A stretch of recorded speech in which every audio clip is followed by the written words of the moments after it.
Listen to what Jesus said. He said in Matthew chapter 6, "Do not lay up for yourselves treasures on earth, but lay up for yourselves treasures in heaven.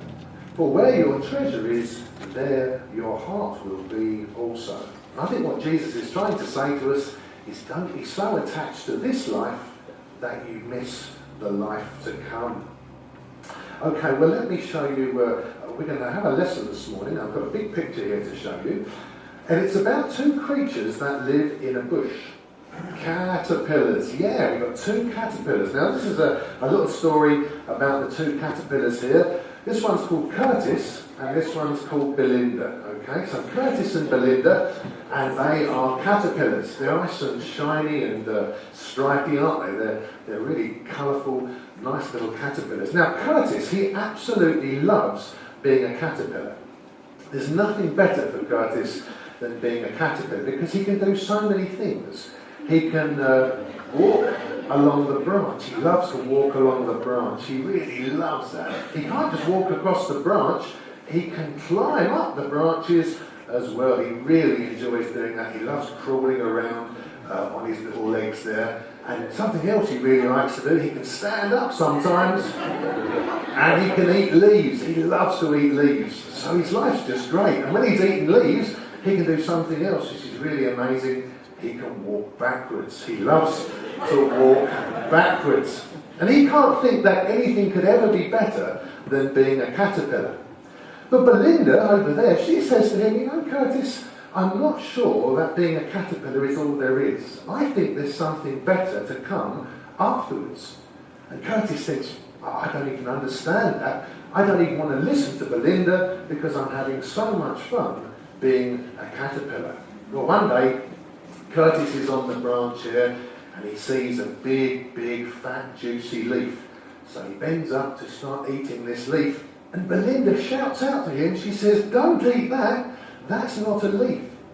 And Curtis says, "Well, what do you mean it's not a leaf? It looks like a leaf." And Belinda says, "It's not a leaf. It's a thing called a pupa."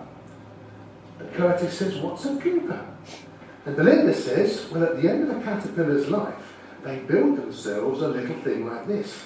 And it's called a pupa. And inside the pupa, that's where the caterpillar goes to end its life."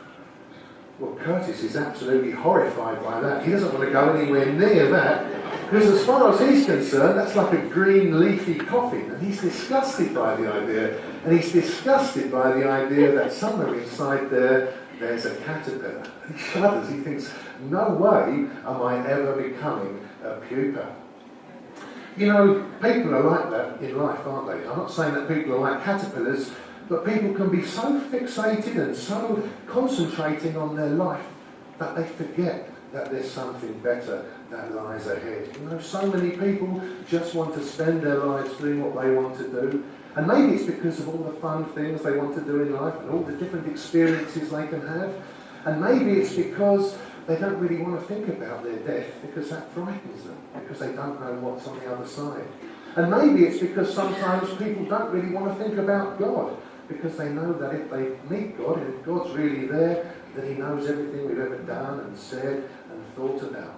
And maybe that's why people just live for this life and don't think about the life to come.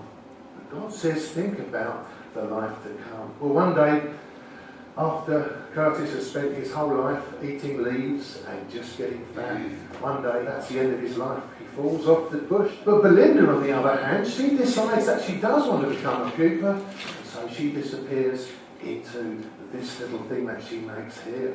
And so she's in there, and it's the end of her life as a caterpillar, but it's not the end of her life altogether. What do you think starts to come out of...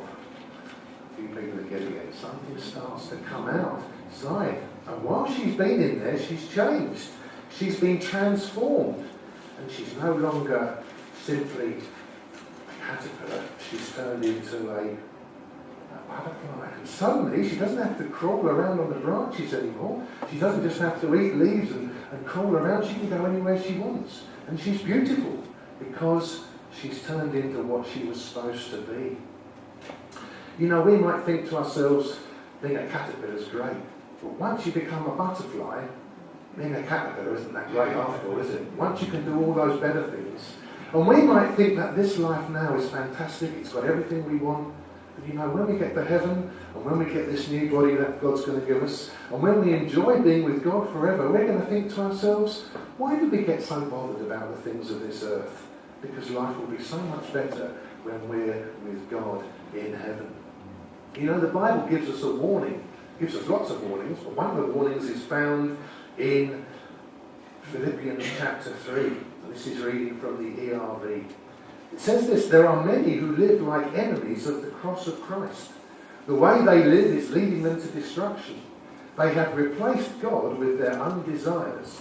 They think only about earthly things.